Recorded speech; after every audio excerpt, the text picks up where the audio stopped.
So let me get this straight, Kevin. I asked for Reckless, you say no. I asked for Yamato Cannon, no. Gilius, no. Odoamne, no. And you give me f***ing Cepha?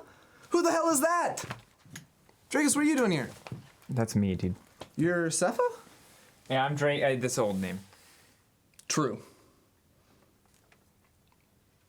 So people call you a rap god, right? I've also heard gods are impotent. Can you prove it for us? How's that work? I don't think that's the right word. I think you're looking for a different word besides impotent. No, I looked it up last night. I'm pretty sure that's the one. Can you rap for me right now? Just I'll give you a beat. No, I'm not going to do that. All right. Difficult. So, okay, Medic used to be a doctor. Sjokz used to be a journalist. Quickshot used to be young. What did you used to be? Likeable? So I want to get to know the real Drakos, right? Because I think a lot of people, they say, you know, you're charming, you're funny, you're creative, you're always making these music videos.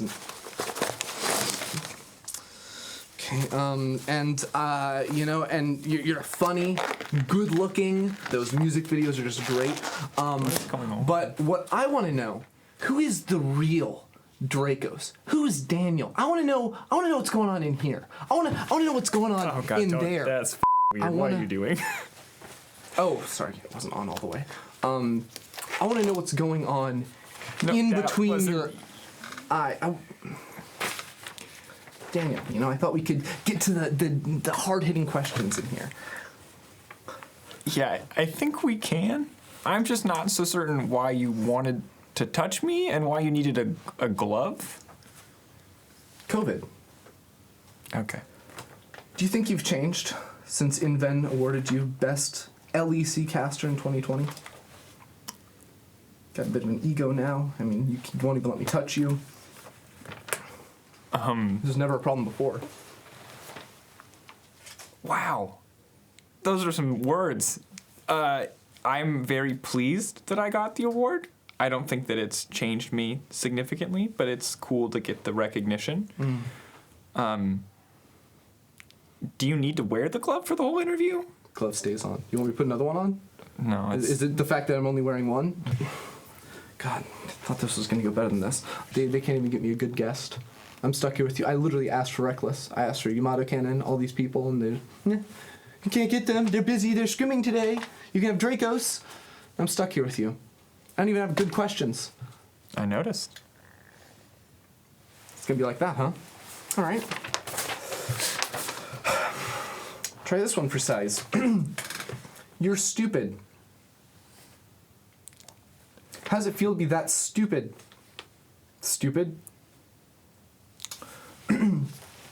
Do you increase your words per minute so that people don't realize you have the active vocabulary of a 5th grader? You know what? Okay. Aphelios? LPL teams? Sure. Kevin? Yep. 3 things that I somehow don't hate as much as I hate you right now. You just hate everything that's achieved more than you? What are you doing? It's fine. Keep doing your thing. Okay. I've got a joke. I've got a joke for you. Okay. Sure. Let me know what you think. What did the annoying, egotistical American say at the end of the game? I have. AH2K, that is fucking beautiful. That's awful, dude. Is it too late to get reckless, Kevin? I mean, please.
on to Berlin, Germany, where there is a lot of snow, and I see that someone even built a little snowman. Thank you for that. Happy Lunar New Year to everyone celebrating across the globe. Here in the LEC, we're approaching the halfway mark of the regular season, and while some teams flew out of the gates, others are already making changes in the hopes of turning things around. Welcome, everybody, to the Analyst Desk. My name is Sjokz, and I'm joined by Caedrel and a very special guest, LS, all the way from Korea. Hello, man. Hello, I am very glad to be here. I've always wanted to do something like this. Oh, awesome. Well, we have been wanting to invite you on the show for a long time, and you're a very busy man, and I know that you watch a lot of LEC as well. So I'm really hoping that the teams play well and they build the right things so that you don't get too angry, but, you know, we'll see. Well, I mean, I'm looking forward to the Enchanter meta, obviously, is what I'm predicting. I tweeted earlier on that I thought LEC might lead the charge on it. 11.3, Gore Drinker, other types of items they're getting hit, and Enchanters should pave the way to a new light. Let's see. Let's hope if we see that. And we have a lot of time to talk about the patch soon. Why are you getting He's bringing the light Gandalf meme. Everything just works It's so all well coming together. It's perfect. So let's take a look at the standings, because last week we saw a couple of new teams put their names in the discussion for the top of the table. Fnatic, Schalke 04, and Excel Caedrel all went 2-0. Yeah, Fnatic turning it around from the early week one. I think they had a really bad performance, but now week 3 was looking super good for them. Excel have found a formula that works for them. I really like it. They realized that, I even saw a stat, you know, they're down 2k gold at 15 on average, so things weren't working for them, but they actually found late game that worked for them. And then in the end, this G2 Fnatic game for me was just, it delivered on all fronts, even though there could have been behind the scenes problems. For me, it delivered the game especially. Why? Well, I just think that the Volibear pick, the highlights, the one-shotting of Reckless, things like this was just so... Yeah, sorry. I mean, it's unclear, of course, if I'm talking to Caedrel and LS when we're not seeing each other live in the studio. Go ahead, LS. What did you think of the match? No, I thought the G2 game was really interesting, obviously. Fnatic managed to come out and surprise a lot of people. I think everyone had G2 as the favorites going into that, especially because this iteration of G2, I think it's going to have the highest skill ceiling yet of all the rosters that they've had, and Fnatic taking them down was a really big win for them, but also a reassurance, I guess, to Fnatic fans, because Fnatic's been looking really volatile so far this entire split. Yeah, that must have been a great win. Of course, we can't beat around the bush. There were those behind-the-scenes issues, but I think it's important here to not take anything away from Fnatic in that regard. And as you say, great performance. Now, in terms of some of the unexpected things today, I think Twitch chat will have an absolute field trip, because we don't only have LS, we also have Crowny. Crownshot is back. He is replacing Comp on Vitality, which was quite expected to many people, LS. Well, I think Crowny coming back is really going to be interesting. Vitality picking him up. Obviously, a lot of people might know Crowny was slated to join me and Nemesis in Korea. He was on Gen G. He's a content creator, but then he took this option to come back, and I had a lot of talks with him when it happened. This all happened in the course of the last week. He was still slated to come to Korea. Now he's joining Vitality, and honestly, I'm a little bit worried. Vitality, they have a lot of other problems, but I don't think that the marksman role is going to change it that much. When Crowny was on SK, he was a formidable marksman, and it was also during a time where Affilio, Senna, Ezreal could just solo take over games, and I don't feel like marksmen are as strong right now as they used to be in that meta, to the point where they could just hit a certain item breakpoint and take over the game. And so while Crowny might bring a leadership role, I think that the mid, jungle, top, and other problems that they're having with all these lanes is probably going to be too... Whoa, gotta dodge another comment. Hopefully it doesn't pick Ash today, but... You know, I mean, we'll see. That was a good one. I mean, he's completely right. You know, when Crowny was on SK last year, they basically funneled all the resources into him, Twitch, Yumi, things like this. He will pop off. But the thing is with Vitality is AD carry is almost like the least impact role in the game, barring top lane as well. They're almost on the same trajectory, whereas jungle mid support have such higher impact. So this change, although I think Vitality is lacking that mid to late game shot calling, which I think Crowny can bring, I think they have too many weaknesses in other roles. We'll see what happens. You mentioned some other roles more impactful. Well, Astralis, they made a change in the mid lane. Magifelix is now in, replacing Nukeduck there. What is this going to bring for this team? Well, Magifelix has been a player which has been hyped up for so long. You know, he had 5 accounts in the top 10 of Challenger with 5 different roles: top, mid, jungle support, and AD. So that's quite shocking to me. He was like a mid lane coach in Fnatic, I think, things like this. He did have a small stint on Fnatic where he played mid lane and Nemesis went to AD carry, I believe. But it's nice to see him get a first-time LEC starting spot. I think that's something that people have expected because he's been dominating solo queue for so many years, and his only real weakness has been when it comes to stage performances. Let's see what happens there for Astralis, but we had LS mentioning Enchanters earlier already. So let's turn our attention towards week 4, the halfway mark of the regular split and the arrival of patch 11.3. FYI, Viego is still disabled. We're trying to get that emo boy in here, but it's not just working out completely. So let's talk about some of the champion changes. Pantheon, Jinx, and Ivern is what you guys wanted to discuss. Why Pantheon? Well, I think the thing is with Pantheon is it was so strong at 11.2. It was almost like a first pick jungler alongside Olaf. You can see the stats behind me. The pick pan in the LEC was 100%. And across the world, it was really successful as well. I think Pantheon and Olaf were the 2 best AD junglers in the game. And now the Pantheon nerf that basically means that he does less damage to monsters, means that his clear is really slow, and it just in turn means that he's kind of dead in the jungle. We'll need to figure this out because I was like, does LS want to contribute or not? Yeah. It's a bit off so far. Do you want to contribute about Pantheon or do you want to jump straight over to Jinx? The other thing, I mean, we're going to get to it a little bit later on about the items, is Pantheon's item got hit, Gore Drinker, right? And the other thing is his flexibility. He's a lot more impacted as well inside of laning phase, and if his flexibility goes down and he's getting hit with his clear and his items are getting hit, it's just too much to handle. Yeah, and then I think that Pantheon in general is going to fall off, and I think another champion that I'm looking at is Jinx.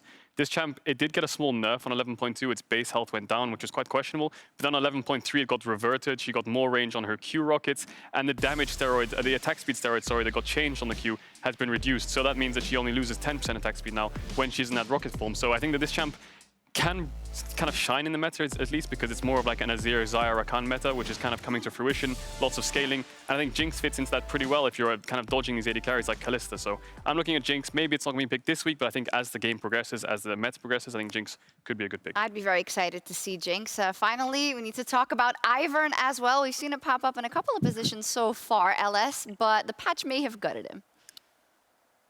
It might have gutted him indeed. I think that we're probably not going to see any lane Ivern anymore. We're not going to see him in top or mid or support. Well, I think he can still be picked in matchups where he is good or in a neutralizing matchup. I think it's really unlikely that we're going to see that happen. The nerfs were just too impactful for his lane presence. He's still viable inside of the jungle, but I don't know if he already wasn't getting enough credit that he could have been giving, if somehow he's now magically going to get it. I just don't foresee that happening. We'll see what happens there. Now let's go over to the item changes. We have a few to talk about. And the first one we already mentioned was Gore Drinker. So incredibly oppressive. So where does it land now? Basically what this item did is it basically made it so like champions like Olaf and Pantheon could actually scale into the late game with Sterax and things like this, stack health, and then use it in team fights to heal yourself up. But this item's not as strong anymore. They reduced it by 4%, so now it's only 8%. So I think this item kind of brought Pantheon into the meta, it brought Olaf into the meta, but this item being nerfed slightly actually changed the jungle pool a lot, especially for AD junglers and these bruiser tops. So I'm interested to see how that pans out, but I think this item was the most OP item you can get for the jungle role, for the top lane role. LS? Yeah, and this takes us into our next point, which is the next item, Chemtech Putrefier, which is going to be known as Chemtech Purifier eventually when enchanters start picking it up. And because this item now, you can AoE give everyone Morellonomicon. And with healing items being hit, with bruisers being hit, and enchanters being well poised to start taking over the meta, this item coming in 3rd or 4th in the mid game and being so cheap along with the Moonstone Staff Flowing Water combo, or Moonstaff, it just curves so well and it's so oppressive for mid and late game.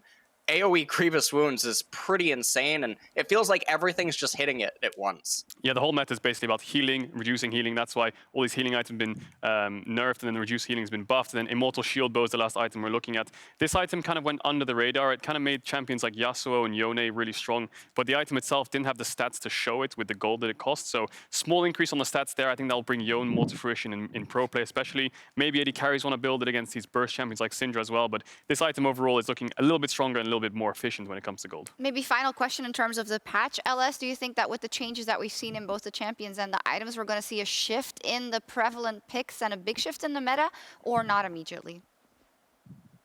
I think hypers can actually be a lot more viable now. I mean, the shield bow buff incentivizes hypers, especially if they're against burst or hard engage comps. And if enchanters come back, then hypers get stronger. Obviously, I'm referring to marksman hypers. But I do think that we will see a shift in the meta. The reason I think LEC is going to lead the charge is Europe seems to be the best at identifying new trends, new things, and being really good at just putting it into use. Whereas in LCK, LPL, we're lagging behind over here, trust me. And then North America, I don't want to talk about it. Yeah, don't want to talk about it. And I think if this meta comes back, that means tank junglers are back, which I hate. Great. I hate it. That's great. We're going to put you on all the games to cast them. Fantastic. You're a caster now. You got to cast all of that. Oh, God, no. S word. Yeah, Anyway, so a lot of difficult decisions to make for the players on the Rift. And unfortunately, Boris, the shopkeeper, is on vacation. Luckily, in his place, we'd like LS to give his judgment on some solo queue builds. That's just a marvelous graphic. First up, we'll let the theme song play out. So first up, we have Ivern mid. I'm actually not going to tell you who it is from yet. So this is an Ivern mid play. We've got Boots. We've got Cosmic Drive. What do you think, LS? A build this bad, I can only imagine that this might be Tyler 1. Right. I'm not totally sure, but for something to be this bad, it has to be Tyler. The thing about going AP on Ivern, it's really weird because you end up with relatively similar AP values, which means that your shield is pretty much the same, but the point of Ivern isn't to really deal a lot of damage, and he's often moving around and repositioning, so he's not autoing off cooldown. And so doing this, Cosmic Drive is a luxury item on him for the most part because normally he's stationary in fights or hugging champions and the MS isn't super valuable. You can normally get it like 5th or 6th on him, but there's no reason to go for a build like this over just going Moonstaff and now Chemtech Purifier and just following down with Mikhail's Redemption and things like that, because the whole thing about him is just heals and shields. It doesn't make sense to go AP. You're trolling if you go AP. Tyler, you're trolling. But it's fine because Tyler's 6'5", genetically modified freak. It's true. Oh my. Anyway, let's check out our next one. It's from a solo queue player called Last Sacrifice, I believe. Seraphine mid. This looks okay to me. No? Well, this is Nemesis. Last Sacrifice is Nemesis's ID. We've gotten into some arguments about this on stream. He argues that he goes Leandre's because he can't trust his teammates. Even though he does think that the Moonstaff combo is better with Putrefier now as well coming into the meta. He thinks that in the solo queue aspect, you have to go Leandre's, you have to have the damage so that you can have influence over the game yourself a lot better. But in a team environment where you can coordinate all your engages, timing your W's and whatnot, and you know, all everything, it makes more sense to go for the utility support of Seraphine. Yeah, okay. But I can see why he would make that decision if he's on his own, of course, in solo queue. We'll see. Yeah. Thank you for that, LS. Super helpful. Hopefully also for the people at home. I will for sure save that image. Now, in terms of the matches, we're closing out the first round robin with what could be a preview of the finals. Reigning champions G2 take on the current top team, Rogue.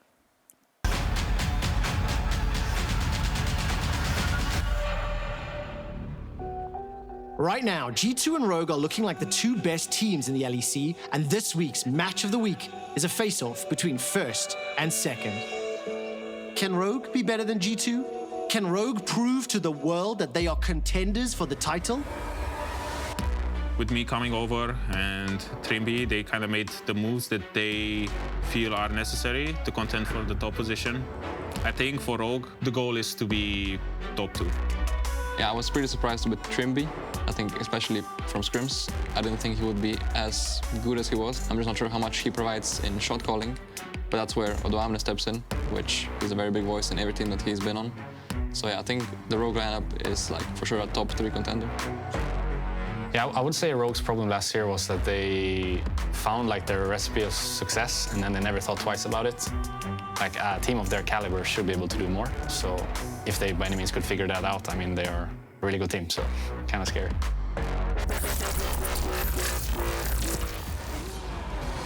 There goes Larson on the back. Inspired manages to get the fear down and send Perks packing. He's down. That's another kill there onto Mickey. Now they turn attention onto Wonder. Casual 1v3. This is insane. Yeah. Like, are you kidding?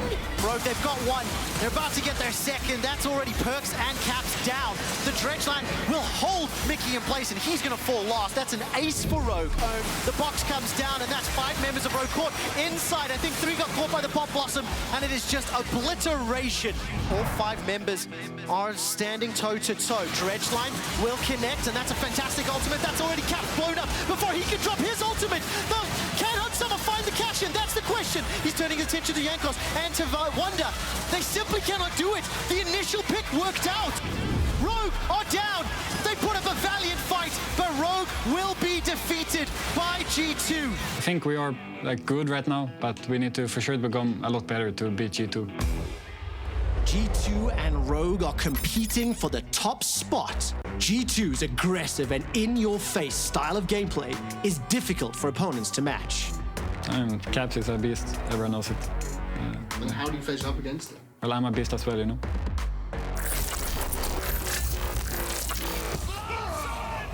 The mechanical god that is Larsen steps up. Larsen's being greedy, rapid fire cannon immediately runs away, but there's the charm, there's the quickness, and there goes Hylissang. Larsen looking to steal it, and he gets it! What can this man not do this game? If G2 can take Rogue out of their comfort zone, play fast-paced League, they can secure victory. They got my respect by almost beating us in a BO5, and I feel like they will be one of the toughest competitors to face in 2021.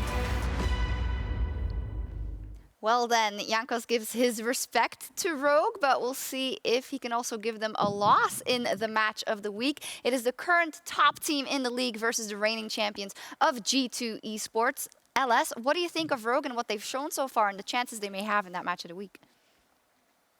I think that Rogue have been showing phenomenal gameplay, and I think that Inspired, especially so far in Spring 2021, in the jungler role, I think he's the best performing jungler so far in the entire split. He paths well, kites camps patience really well. He's played so many different unique champions. It's just really, really nice to watch him play. And then going up against G2, I really do truly think it is a preview of the finals. And I'm curious if Rogue's going to try to choose a very aggressive all-in type of comp against G2 and how G2 is going to try to respond to it. Because I feel like if G2 just play a very long game and they just count on their own foundation as a team, I think they should actually walk away victorious. Yeah, I think Rogue is looking like the cleanest team in the league right now, for sure. Not many of their games have looked sloppy and they never really dropped the ball. The only real kind of improvement area I see is the drafts, but I think coming into the split, we know that Rogue was dominating the scrims. Everyone was like whispering around, oh, Rogue's the best team in scrims, stomping everyone. And you can see it in the standings, right? They're beating almost everyone. So I think Rogue is looking like a good contender for G2. Last year, I would have considered Rogue as baby G2, but now they've ascended into G2 version 2 in a sense, so it's just super interesting to see how the league's developing. We'll see what happens indeed. Caps versus Larsen as well, super exciting. So let's now check out the action coming up on the penultimate day, love that word, of the first round robin. Only 8 weeks of regular season, meaning that we're at the halfway point almost. A lot of good matches. I have my eye on Mad versus Rogue specifically today, kind of a warm-up for the match of the week tomorrow. Yeah, I'm looking at Exile Vitality as well. Vitality bringing in Crownie, how much can he actually support Vitality with? And if Excel can get that win, you know, Excel's looking super hot, 4th place right now. Maybe they can even go higher, and then the chance of playoffs are just skyrocketing, I think. Yes, they are. And our opening game will be Schalke versus Astralis. And with the pride of Gelsenkirchen playing in our opening game, let's head over to Laure for a check-in with the German LEC broadcast. Thank you very much, Sjokz, and thank you, Pixavis, for joining me in the LEC today. Yeah, thank you very much for having me. My pleasure. I want to talk about Schalke because, of course, they've been having an amazing start of this season in the LEC. They're on a 4 games winning streak right now. And I guess that you've been celebrating on your broadcast, right?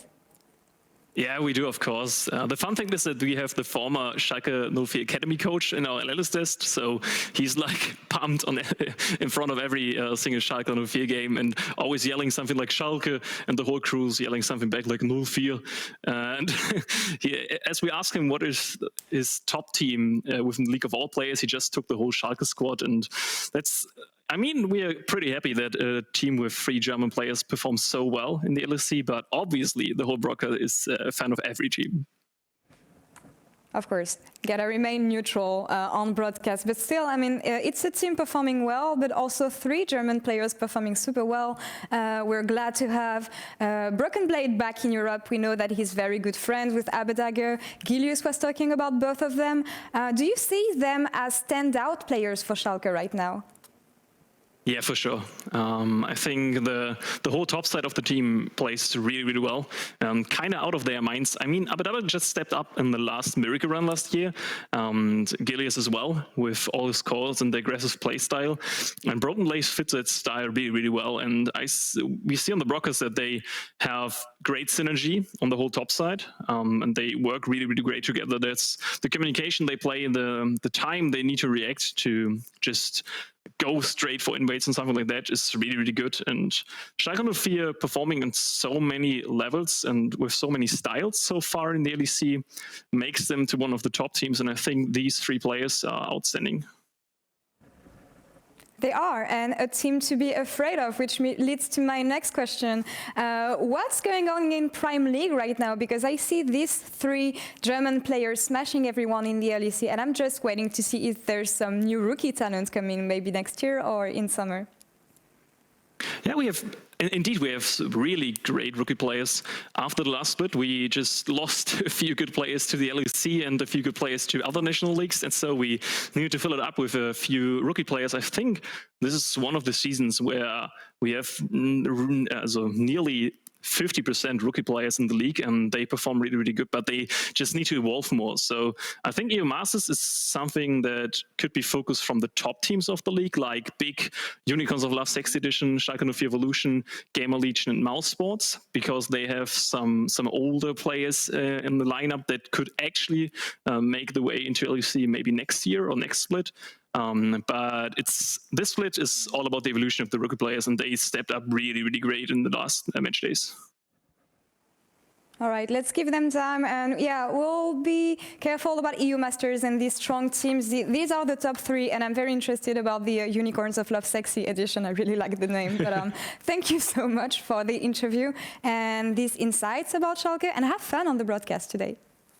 Yeah, thank you very much, and thank you very much again for having me. You're welcome. And back to you, Sjokz. Thank you very much. Always so fun to hear from our regional casters, emphasizing how cool it is to have the three German players. Of course, Broken Blade and Gilius, German-Turkish. I think it's also always important to mention. And Schalke, wow, they're on a hype train. 4 wins in a row so far. LS, what have you thought about how Schalke has smashed in the last 2 weeks? Schalke have been doing really, really, really well. I think Broken Blade has really turned a new leaf now that he's unshackled from the chains of TSM. He's really just been showing a much better performance so far in spring 2021 here in Europe against even harder competition, which is also really impressive. And Astralis coming into the match, I'm really worried because I feel like White Knight makes a lot more mistakes than what you would expect out of a top laner. And I think that that's going to be a really big point of weakness, I think, for the matchup. And then the other thing that I'm worried about is Felix, because if you look at his solo queue match history, plays a lot of unorthodox and non-traditional champions along the lines of Nico and Corki, and I don't think either of them are well positioned in the meta right now. And then there's also the question of how's he going to manage to do in a high pressure environment? Absolutely, we will be looking out for that substitution, of course, from Astralis, as you said, tough against Schalke. And I think we often, for Schalke, talk about the top side of the map. But I also wanted to highlight the bot lane. I mean, Neon and Limit, who are maybe sometimes overlooked because of the other players, are doing fantastically, Caedrel. I think Neon is slotted into that team perfectly. You know, Limit coming in as well has been a really good addition for Schalke in general. I mean, look at Neon's stats over the last 2 weeks. You know, although they did go 4-0, and yes, he did get Kaiser 4 of those games, which is the strongest AD carry in the game. The fact that he pulls it off so well with Limit, well, when all this top side is shining so well with Faker Dagger, God Gilius, I think Neon's kind of like this kind of shining star for them as well as the late game insurance on Kaiser. His stats are insane. The amount of gold that's being funneled into him kind of goes under the radar for the amount of damage he's putting out. So I think Neon's been playing fantastically from my point of view. I think that he's definitely a top AD carry contender looking at Schalke. And I think if Schalke grows on this trajectory with the drafts that they've been having with Dylan Falco behind them, I think Schalke could be a really good top team, I think, for the league. LS?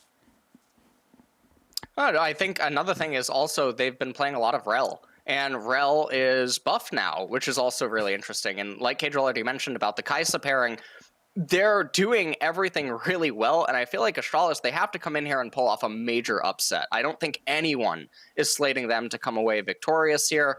And frankly, I just don't know what's going to happen. One of the things I am a little bit worried about is Gilius, because sometimes he's playing a lot more for his laners than he used to. And while some might perceive this as a good thing, sometimes he flips a lot, like in the Jarvan 4 game that he played earlier on inside of the split. A lot of coin flipping there, a lot of high variance and stuff. And I don't think that you need to do anything like that coming into this matchup. You just have to play a solid game, and you're probably going to walk away victorious. Yeah, especially against this opponent who have unfortunately not been doing so well. Well, we'll see if Astralis with Felix can stop the Schalke hype train as we leave it to Quickshot and Ender for Game 1.